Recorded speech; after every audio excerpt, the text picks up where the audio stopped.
Welcome to Your Cases on Hold, a JBJS podcast hosted by Antonia and Andrew Schoenfeld. Here, we discuss the science of each issue of JBJS with an additional dose of entertainment and pop culture. Take us with you in the gym, on the commute, or most certainly, whenever your case is on hold. Welcome back, everyone, to Your Cases on Hold, the JBJS podcast brought to you by Antonia and Andrew Schoenfeld, not in the same states, but that doesn't matter. We're at episode 69. This is November 5th. If you're listening to the day we drop for the November 6th issue, as always, we are covering the best and brightest, the absolute highlights of orthopedic research published in the Journal of Bone and Joint Surgery. Our opinions and the takes are our own and not those of the editor-in-chief, the constituent journals, the supporting editors, the other members of the editorial board, or the board of trustees at JBJS. This episode is brought to you by JBJS CME. You heard it before. You're going to hear it again. I absolutely, honestly believe I'm not trying to sell you on something. This is the truth. I'm not just somebody who's reading an advertising byline.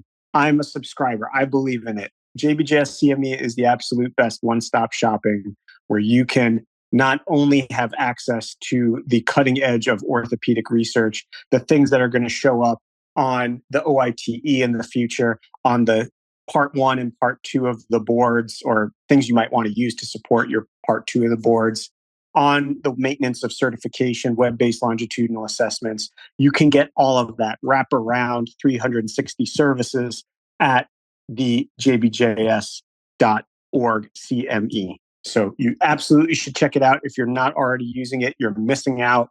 Get credit for stuff you're already doing. Get credit for things that are going to help you in your career, in your research, in your board certification. And if you haven't already, check that out. And while you're at it, check out our back issues. Give us a 5-star rating. Hit the notification bell. Make sure that you're getting access to every one of these episodes that we're putting out. It is twice a month for those who don't know. And for those who also don't know, I am Andrew Schoenfeld, Deputy Editor for Methods at the Journal of Bone and Joint Surgery. And as always, my partner in dissecting orthopedic research, Antonia Chen, Deputy Editor of Adult Reconstruction. And I like the word dissecting because we are going to be slicing and dicing this time around. Yes. This is a definitely a dissection-heavy episode. And we'll get right into it. Top of the pile, our impact on global warming, a carbon footprint analysis of orthopedic operations by Eidman and colleagues. Visual summary, 30 days free. There have been a lot of articles on this. This is a little bit more comprehensive and forward-looking, so something definitely worth checking out. 35 years of reporting of sex and race in clinical studies of U.S. FDA-approved orthopedic devices by Jiang.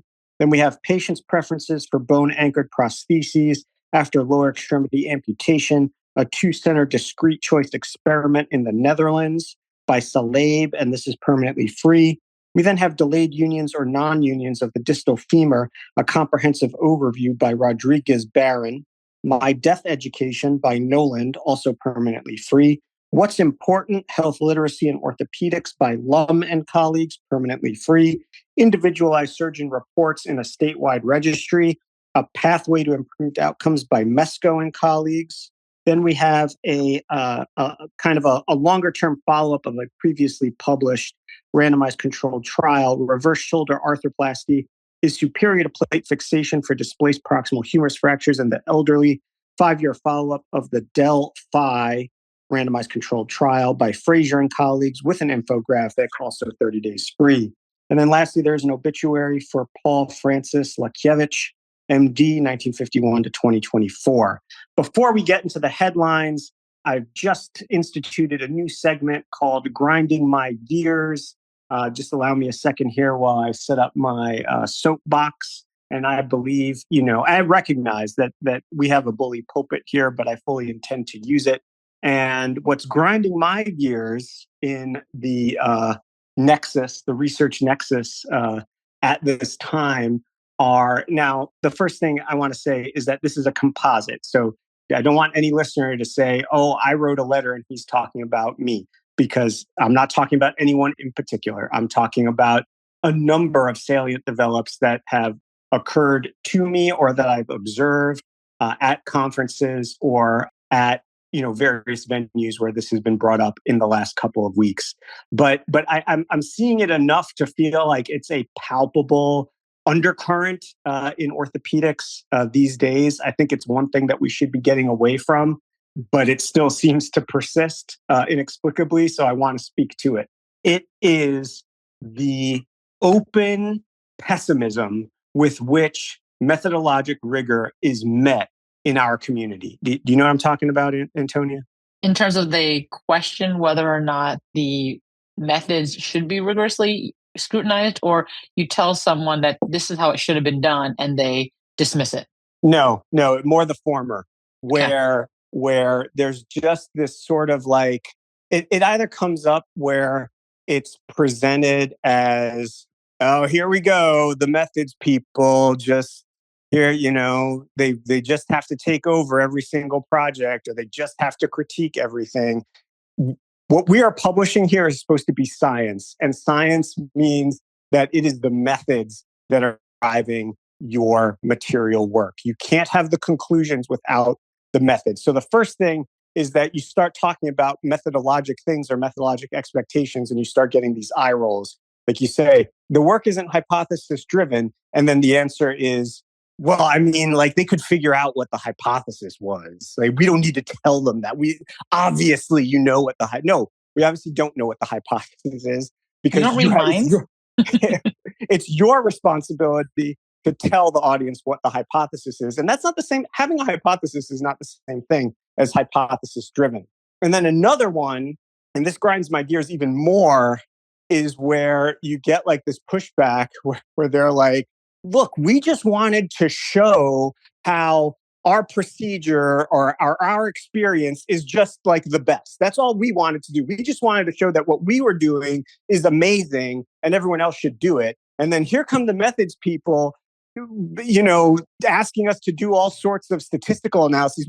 Our intention wasn't to do statistical analyses. It was just to show how awesome we are. It is tongue in cheek. I'm being a little bit facetious about it, but that's essentially what they're saying. They'll just reiterate what it was they wanted to show and say, we just wanted to show this. And it's like, well, you can only show it if it's translatable, generalizable.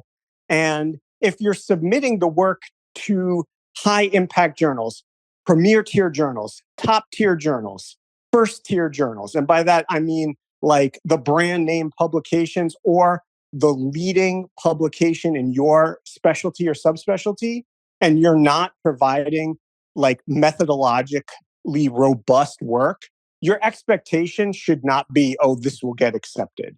The expectation should be, this is probably going to get rejected. We'll take a shot and we'll take our best angle at it.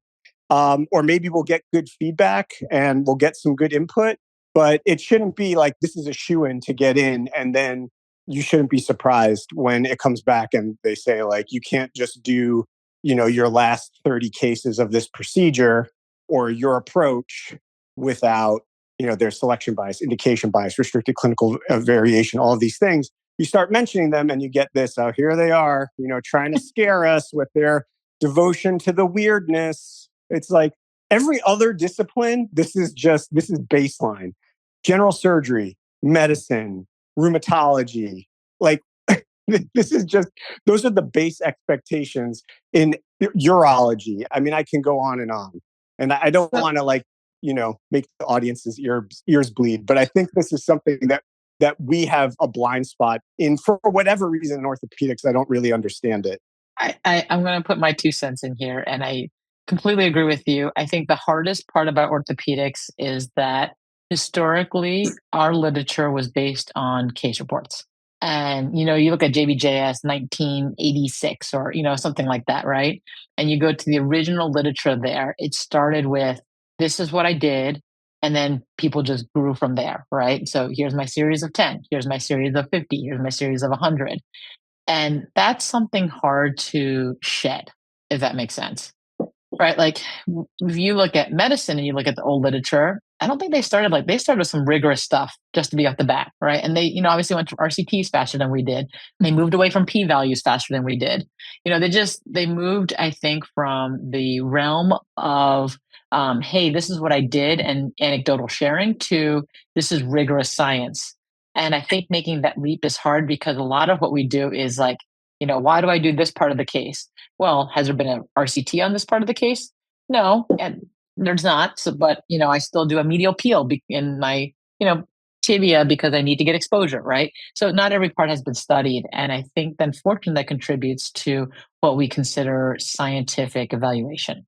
Yeah, I think it's definitely you have like the right outlook for the historical context about why we face this, but it's up to us to combat it, and I'll leave it at that. So And let's this get is into our the way of headlines. combating it. Yeah, yeah. One JBJS Your Case on Hold podcast at a time. You're coming with the level 4 case series. It's going on hold. So this is not a this was not a preamble to my headline, which obviously I selected as a headline. So I thought there's definitely some things interesting about it. This is a prognostic study, outcomes of total knee arthroplasty following a sham incision procedure in patients with previous knee incisions. This is by Zink and colleagues. This was conducted at New England Baptist, our neighbors across the road in Boston. And, this is an interesting study that brings into play individuals who have had previous surgery with impaired wound healing environments. And they wanted to look at using a sham incision as a means to allow detection of wound healing problems prior to performing the total knee. This is something that they're doing. Patients who had prior knee incisions, undergone a sham incision prior to total knee, minimum follow-up of 2 years were identified. Cases were retrospectively reviewed. They identify this as a prognostic study, but it is graded level 4.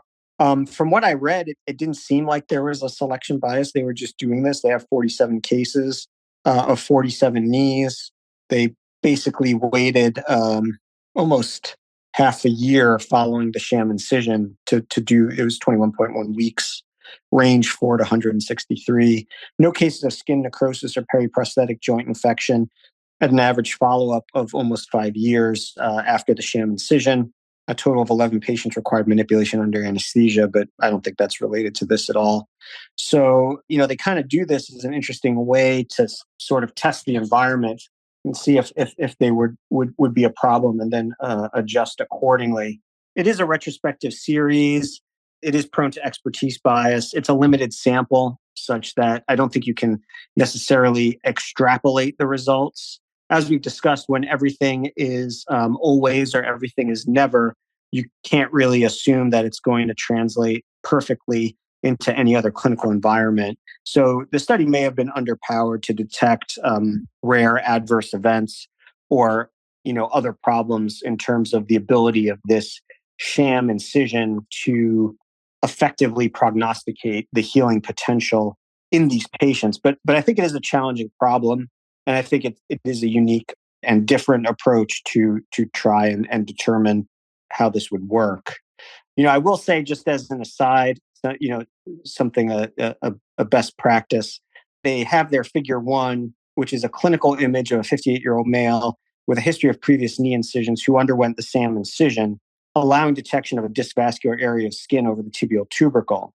So the proximal part of the incision was then used for the total knee, but they sort of made kind of an ellipse, sort of like a tangent to avoid the dysvascular area. But they show like a pre-surgical picture and then 2 post-surgical pictures.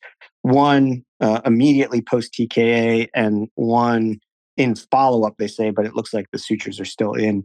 In any case, just when giving consideration to figures, to including figures in papers, I think that figures are best done when they illustrate something that people can't wrap their head around, or they're showing something that you would otherwise expend a great deal of time writing. You're saving word count by showing something as a figure, or they make the paper memorable.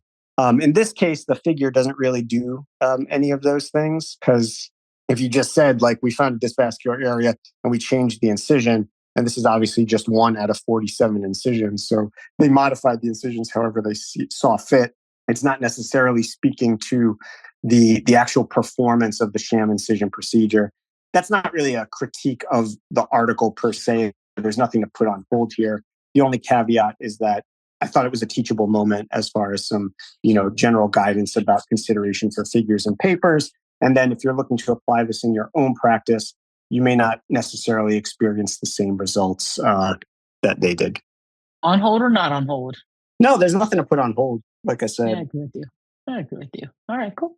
All Yeah, right. after what we talk about, I'm going to do the same thing. I am not putting this one on hold either. So this is So, liposomal bupivacaine does not decrease postoperative pain in patients with intracapsular femoral neck fracture treated with hemiarthroplasty. I guess that's the name of their trial, a randomized controlled trial by Kang and colleagues, and there is an infographic. Take it away. So historically, there have been no differences in elective procedures, typically when comparing liposomal bupivacaine to bupivacaine, but there really haven't been a lot of studies in the trauma literature. And in theory, it's a great population to use liposomal bupivacaine in, and especially as geriatric patients, because if it can reduce the amount of MMEs or the amount of opioids that you take, that could have impact on outcomes such as dementia, fall risk, things like that. And interestingly enough, the authors pointed out there was a 2017 proposal by the OTA, which is the Orthopedic Trauma Association, entitled Hip Fracture Patients Treated with Exparel versus Standard of Care Will Have Better Outcomes. And Exparel is this liposomal bupivacaine. And the authors directly wanted to address this in their study, which is a good idea. So what the study did is it compared liposomal bupivacaine combined with bupivacaine, so 40 cc of liposomal bupivacaine combined with 20 cc of bupivacaine versus bupivacaine HCl, which is Marcaine, and a full 60 milligrams or 60 milliliters, I'm sorry, or 60 cc, so the same volume between both groups in geriatric hip fracture patients who sustained a intercapsular hip fracture, and they were treated specifically with hip hemiarthroplasty. No total hip arthroplasties, but hip hemiarthroplasties. And geriatric patients were defined as patients greater than 65 years old. And it was a single center randomized prospective double blinded study of 50 patients. And this is from March 2018 to April 22 in a single institution. And the double blind was the research fellow working with the nursing staff was drawing up the appropriate injection material so that the surgical staff had no idea what they were injecting. And then on the floor, when they were looking at the VAS pain score and the MME or the VSA pain score, it was done by the orthopedic residents who were blinded to the treatment as well. 50 people is not a huge number of people for a study. And so they did do a lot of sample size justification. They looked at one of them based on VAS. So one study said that you need 20 patients to detect a 1 to 2 point difference in the VAS pain score and a pill count difference of 1 pill per day. They also did another calculation based on the number of milligrams of opioids needed per day, and you need even less patients. You needed 8 patients. But they said if they were looking at the, certain amount of power level, sampling ratio, standard deviation, and effect size, and given a 10% attrition rate, they needed 40 people in the study. So they went to 50 to be safe.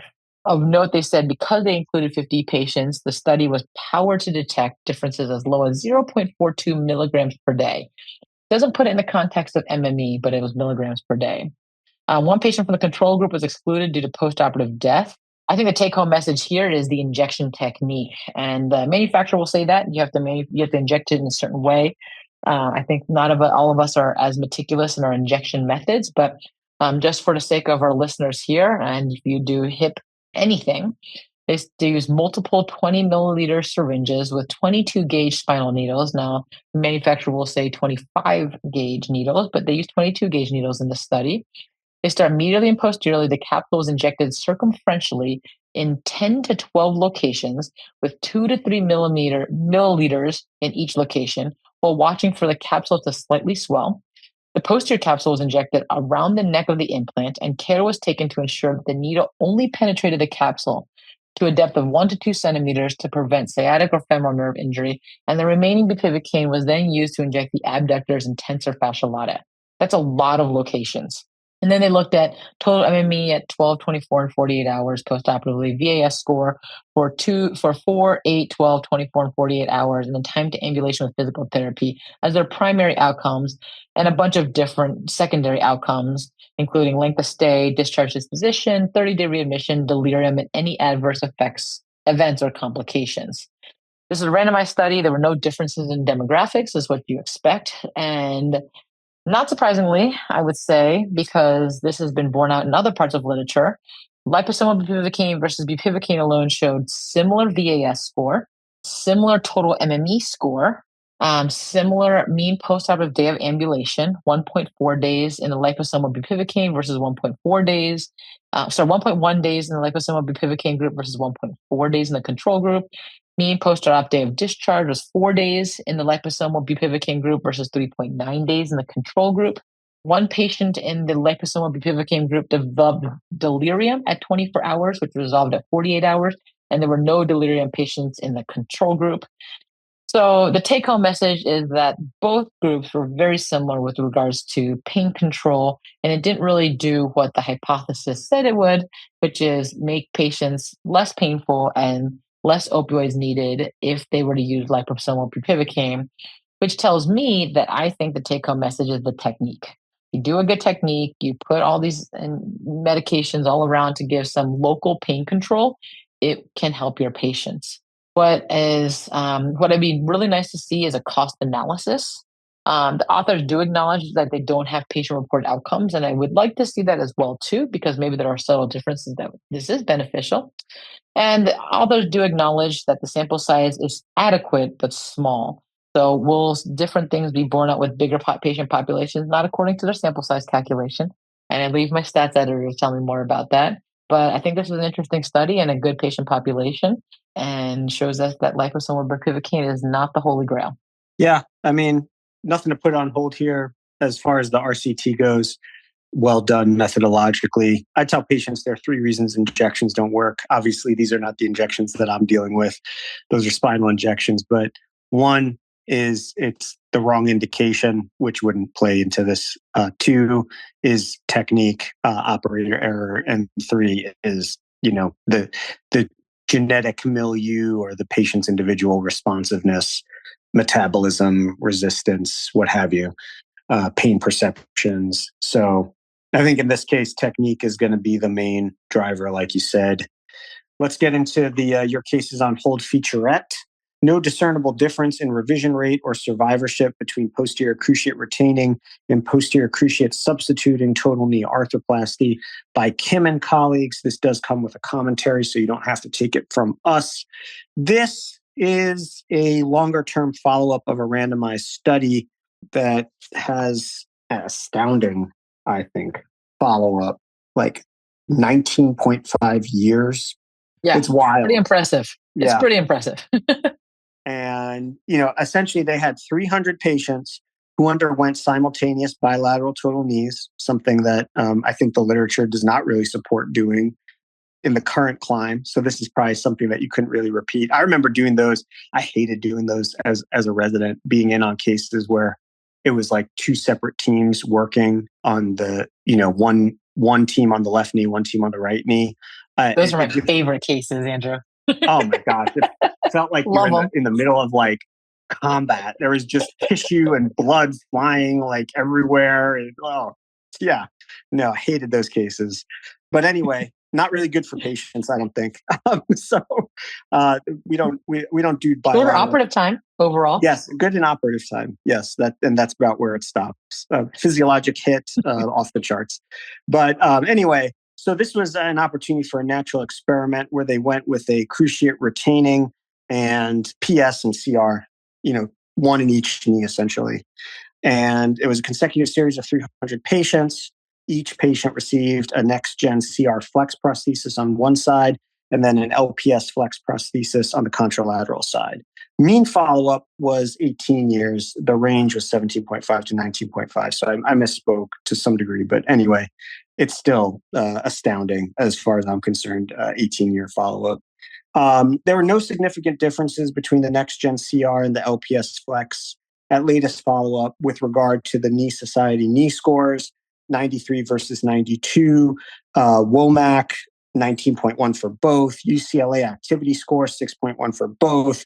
Range of motion, basically just like 1 degree difference and well within the standard deviation. Radiographic and CT results and revision rate, 6 versus 6.3%. No evidence of osteolysis. Estimated survival rate was 94% for the next gen CR and essentially 94% for the LPS flex with revision or aseptic loosening as the endpoint.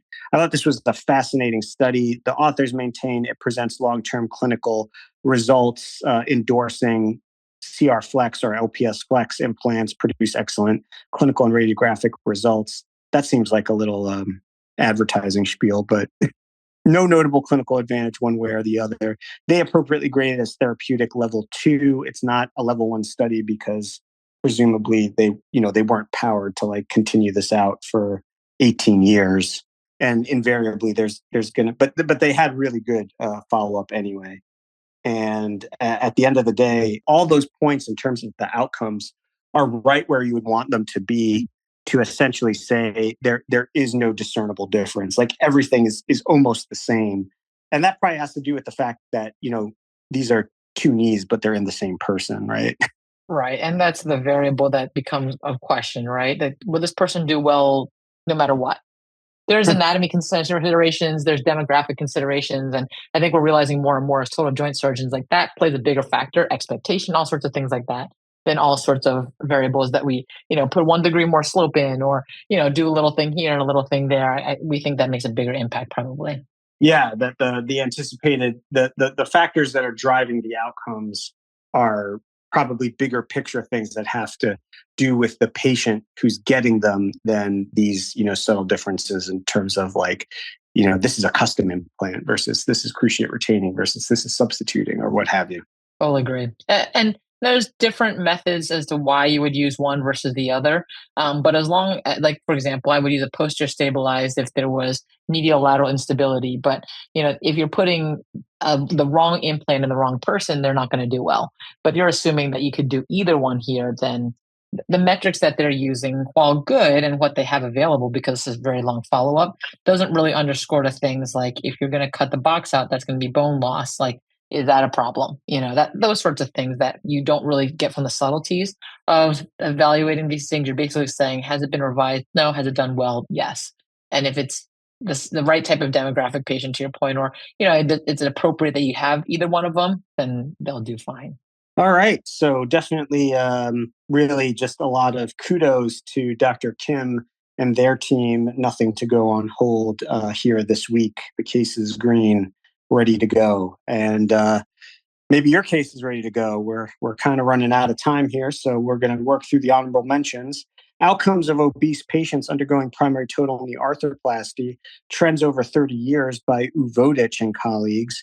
This study relied on an institutional total joint registry with 13,900 plus primary total knees performed between 1990 and 2019. There was a 90% increase in the prevalence of class 2 obesity and a 300% increase in class 3 obesity over the observed years. They said, despite increasing rates of obesity among our patients, we observed decreasing risks of reoperation revision and PJI over time. The risk of reoperation revision declined among non-obese, stable for class 1 and 2, and declined for class 3. PGI risk declined for non-obese patients over the study period, but no such decline occurred for any category of obesity. Despite decreasing risks, they say further work is needed to improve infection or the risk of infection in obese patients. We don't usually comment on these, but I just feel like it's a necessary sort of a, disclaimer. This is the exact, this study is demonstrating when we talk about secular trends, exactly what secular trends are. Like we're getting so much better at doing these procedures because of technology, because of perioperative medical management, preoperative optimization. All of this is showing that we can perform surgery on patients who previously would have had worse outcomes or maybe not even have been considered candidates for surgery. But there's also the potential, this is an institutional registry, so there's also the potential for expertise bias and a selection bias, even amongst or within the various classes. Perhaps they're really good at determining it's not necessarily applicable to all class 3 obese patients. And that's just going to be based on a BMI. That could be someone who is of a bigger stature, maybe, like an endomorphic stature, but still also really muscular. That's going to be different from somebody where all of that is, in the realm of adiposity. So an interesting study, a nice longitudinal study, but still buyer beware, as far as I'm concerned. Next, we have long-term outcomes of arthroscopically verified focal cartilage lesions in the knee, a 19-year multi-center follow-up with patient-reported outcomes. This is the long-term follow-up issue of your cases on hold, or JBJS, however you want to look at it. This is by Burkinas and colleagues with a comment and is permanently free. They had 553 eligible patients treated between 1999 and 2012 in 6 major Norwegian hospitals. They were evaluating 322 patients and 328 knees. Again, the ability to do this is going to be limited to certain centers, and it's just really astounding that they were able to pull off as much as they did. But it is incredibly invaluable information. At mean follow-up of 19 years, patients with an FCL who did not require subsequent knee arthroplasty had significantly higher PROM scores. Non-surgical treatment had results equal to those of surgical treatment, except for ACI, which was associated with a better KOOS and lower risk of treatment failure. Full thickness lesions, lower level education, greater BMI were main risk factors associated with poorer results. So this is just great information, I think, that can help surgeons and patients understand the outlook from these kinds of procedures. And then lastly, we have relationship of fracture morphological characteristics with posterior lateral corner injuries in hyperextension varus tibial plateau fractures by Wang and colleagues, permanently free. They had a total of 50 patients in the study, 28 in what they call group 1 without fracture of the posterior column and group 2 with fracture of the posterior column. They found that the posterior lateral corner injury is relatively high in these types of fractures. Without fracture of the posterior column, a small fracture area strongly suggests an accompanying PLC injury, and PLC injury is frequently combined with posterior cruciate ligament injury. That brings us to the end of this episode. Thanks for sticking with us. If you like what you heard, like and subscribe. Check us out next time. If you didn't, thanks for listening as long as you did. And we hope that you come back next time. We went a little bit long today. I appreciate you bearing with our public service announcements and our general edification points. Check us out next time when Dr. Chen will be heading things up. Hopefully your case is ready to go, as all the projects were here in this episode. But in reality, everything here is still on hold. And I just want to clarify, I'd like to thank you for being a deputy editor of Methods and for all your methodological contributions to the scientific literature in orthopedics. It is my distinct pleasure.